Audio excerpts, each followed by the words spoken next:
Hello বন্ধুরা, আজ হচ্ছে চৈত্র সংক্রান্তি। তো আমাদের কিছু নিয়ম আছে সকাল সকাল করতে হয়। যেরকম দেখো, হলুদ নিমপাতা মা এখানে রেডি করে রেখেছে একসাথে, থেতো করে একসাথে রেডি করে রেখেছে। সেটা আমরা আজকে সবাই, বাড়ির সবাই গায়ে মেখে স্নান করব।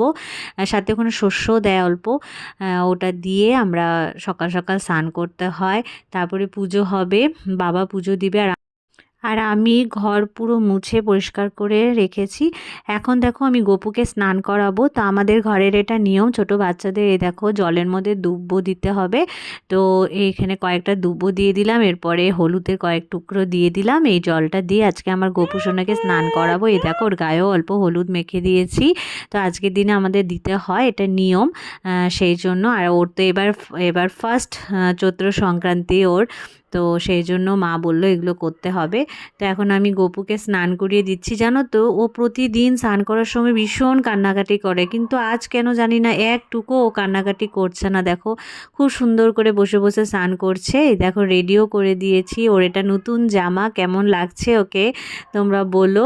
আর এখন মা পুরো রুমের মধ্যে নিম পাতা লাগিয়ে দিচ্ছে, এটাও আমাদের একটা নিয়ম। আর এখন আমি আমার বরকে দিয়ে দিলাম যে তুমি মেখে স্নান করে নাও। আর স্নানের পরে নিম পাতা আর ছাতু খাওয়া হয়। আর এই দেখো ওর নতুন ড্রেস ওইভাবে দেখাচ্ছে পরে। আর তারপরে স্নান টান করে আমাদের দই চিড়া মাখা, গুড় দিয়ে দই, টক দই দিয়ে চিড়া দিয়ে মেখে খেতে হয়। আর এদিকে দেখো বাবাও পুজো দিয়ে দিচ্ছে।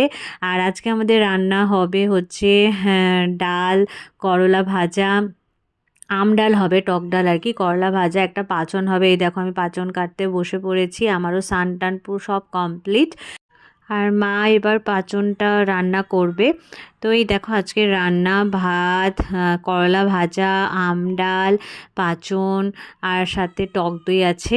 তো এটি আজকে আমাদের দুপুরের লাঞ্চ। আর এরপর বিকেলবেলায় রেডি হয়ে এখন বেরিয়ে পড়ছি।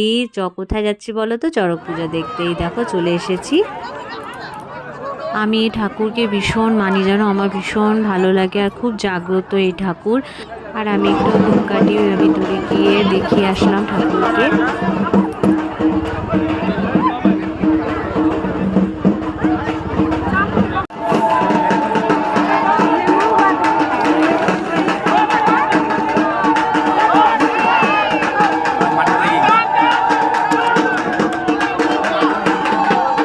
তো এখন মিষ্টি নিয়ে ঘরে চলে যাব। তো আজকের আমার ব্লগটা কেমন লাগলো তোমরা সবাই কমেন্ট করে বলো। আর সবাই কি কি করলে সেটাও আমাকে জানিও। চলো টাটা, বাই বাই।